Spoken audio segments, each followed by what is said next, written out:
Now we're getting ready to change the battery on this key fob. Sometimes this key fob will have chrome sides as well, but it's still the same procedure. Right here, if you turn it to the side, flip it on the back here, you can see a little slot right there. If you have a flat screwdriver, insert it in there and flip this up. Oops. So there is that, the back part that comes off. Now right here we have the battery. As you can see here, the positive is facing you. The other side of the battery is negative, so that's very important when you install the new battery.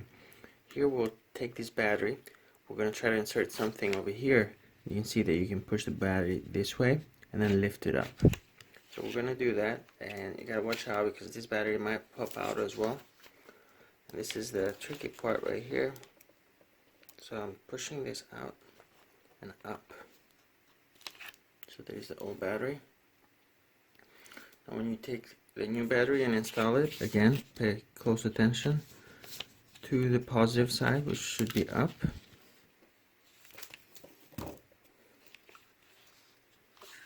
Press it in and then push down on the battery until it locks on that corner right there. It's difficult to see, but it's locked down right there. Once you do that, you can take the cover, insert it on this side first. So we insert it on that side. Now on this side we just push it down.